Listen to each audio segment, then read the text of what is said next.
পঞ্চায়ত ইলেকশ্যনত দলে এইটো ঠিক কৰিছিল যে প্ৰত্যেকখন জিলাতে মোৰ এখনকৈ সভা হ'ব লাগে। আজি গোৱালপাৰাত কৰিলো, বৰপেটা হ'ল, গধূলি নলবাৰীত আছে। ঠিক তেনেকে ধুবুৰী, গোৱালপাৰা, বঙাইগাঁও আৰু উজনি অসম, বৰাক উপত্যকা, মধ্য অসমৰ মই সকলোতে গ'লো। মাজুলীত বতৰৰ অসুবিধাৰ কাৰণে যাব নোৱাৰিলো। তাক বাদ দি গোটেই কেইখন জিলাতে মোৰ মোটামুটি যোৱাটো হ'ব লাগে। ভাল হ'ব, ইয়াততো একোতো অসুবিধা নাই। আৰু আমি প্ৰায় কেইখন জিলা পৰিষদতে বা জিলাতে আমি জিলা পৰিষদ গঠন কৰিম। এইটোতো কংগ্ৰেছী বিলাকে কৈ আছে, আমিতো কোৱা কথা নহয়। কংগ্ৰেছী বিলাকে নিজেই কৈ আছে 30 লাখ লৈছে, 40 লাখ লৈছে, 50 লাখ লৈছে। টিকেটৰ কাজিয়াত মাৰামাৰি কৰি প্ৰদ্যুৎ বৰদলৈ গাড়ীও আক্ৰমণ কৰিছে। এইবিলাকতো আমি নিজে দেখি আছো। আমাৰ বিজেপিতো একো হোৱা নাই, এজিপিতো হোৱা নাই।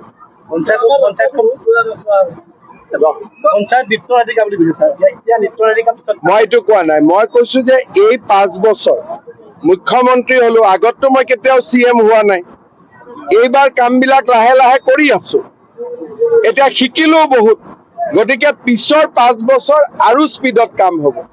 কহিনুৰ থিয়েটাৰ, সকলো থিয়েটাৰ আগতে নৃত্য নাটিকা হয়, তাৰ পিছত নাটকখন হয়। গতিকে মই কৈছো যে এই 5 বছৰ ট্ৰেইনিং হ'ল, শিকিলো, বুজিলো, কৰিলো। কিন্তু আৰু বহুত কৰিবলগীয়া আছে। পিছৰ 5 বছৰত আমি কৰিম।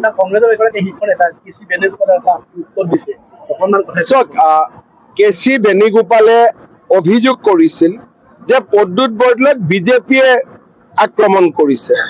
কিন্তু মই সিদিনাখনো কৈছিলো যে ধিং ৰূপহীত আমাৰ বুথ কমিটিয়ে নাই, আমাৰ মানুহে নাই। তদন্ত হ'ল, তদন্তত ওলাই পৰিলে যে কংগ্ৰেছৰ এজনে প্ৰথমতে 30 লাখ টকা ঘোষ দিছিলে, তেওঁক টিকট দিম বুলি ক'লে। পিছত এজনে আহি 50 লাখ দি দিলে। তেতিয়া পুৰণাজনৰ 30 লাখৰ টিকট গ'ল, 50 লাখে টিকট পালে। গতিকে 30 লাখে গাড়ী আক্ৰমণ কৰিলে। আমি কালি এৰেষ্টটো কৰিলো। আৰু ইয়াত দুটা গ্ৰুপো আছে, দুটা সংসদৰ দুটা গ্ৰুপ নগাঁও। ইটো গ্ৰুপে সিটো গ্ৰুপৰ লগত এনেকুৱা আক্ৰমণ প্ৰত্যাক্ৰমণ কৰি থাকে। তাতে আগৰ সংসদ আছিল গৌৰৱ গগৈ, এতিয়া প্ৰদ্যুৎ বৰদলৈ। দুইজনৰ দুটা গ্ৰুপ। গৌৰৱ গগৈ, ৰকিবুল এটা গ্ৰুপ, আমাৰ লাহৰী ঘাটৰ MLA এটা গ্ৰুপ, প্ৰদ্যুৎ বৰদলৈ এটা নিজা গ্ৰুপ। যোনে য'ত টিকট পাইছে মাৰাमारी কৰি আছে।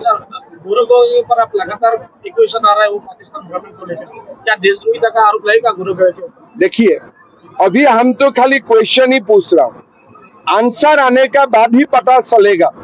इसलिए पाकिस्तान में कोई टूरिज्म प्लेस नहीं है, पाकिस्तान में खाली टेररिज्म का अड्डा ही है। तो 15 दिन पाकिस्तान में रहना इजी बात नहीं है।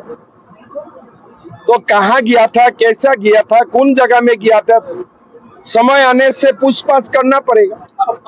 अभी तक असम में आपने बहुत ही लोगों को अरेस्ट किया है, सोशल मीडिया पे वो लोग पोस्ट किया। अभी तक तो अरेस्ट है, आगे जाके और खूब कारवाई होगा। कितना हुआ है अभी तक? अभी तक शायद 29-30 हो गया है। और आगे बढ़ेगा ये?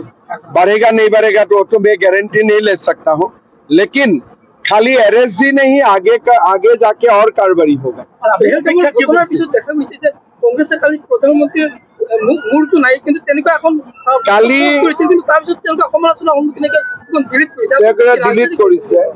প্ৰধানমন্ত্ৰী ডাঙৰীয়াক এই সময়ত আমি সমৰ্থন কৰিব লাগে, কিন্তু কংগ্ৰেছৰ সকলো নহয়, একাংশই প্ৰধানমন্ত্ৰীক সমৰ্থন কৰিব এৰি ইনডাইৰেক্টলি পাকিস্তানক সমৰ্থন কৰি আছে। তেওঁলোকে প্ৰধানমন্ত্ৰীৰ সৰ্তন সে জুদা, তাৰমানে ডিঙিটো কাটি মাটিত পেলাই দিছে। কৰিব লাগিছিল পাকিস্তানৰ প্ৰধানমন্ত্ৰীৰ, কৰিছে ভাৰতৰ প্ৰধানমন্ত্ৰী। আৰু সেইকাৰণে ৰাইজে তেওঁলোকক বেয়া পাইছে, নিন্দা কৰিছে। কংগ্ৰেছ ভাৰতৰ লগত নাই, কংগ্ৰেছ ভাৰত বিৰোধী শক্তিৰ দ্বাৰাই পৰিচালিত। मैं इतना ही करना बोलूंगा कि देखो, भारत जाग उठा है, कोई अपना सर्तन जुदा ना हो जाए। कांग्रेस लोगों को होशियार रहना चाहिए। আপোনাৰ যিটো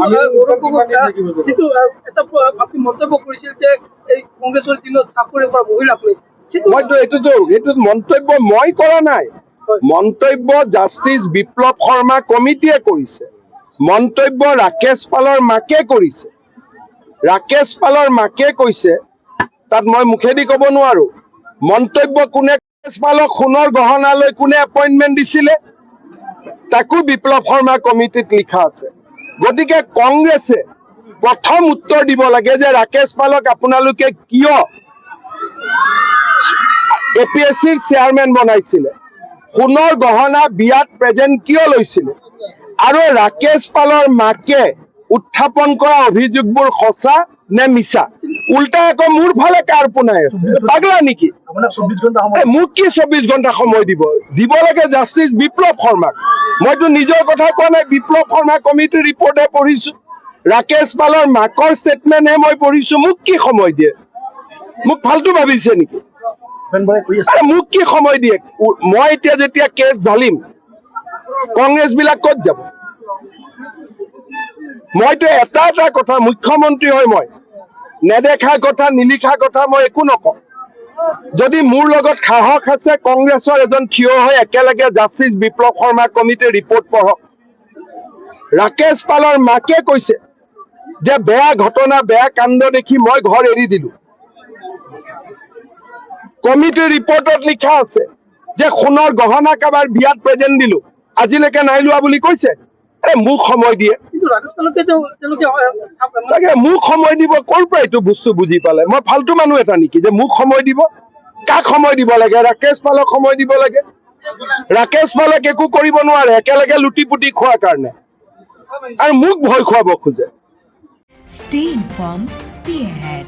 News NE 365.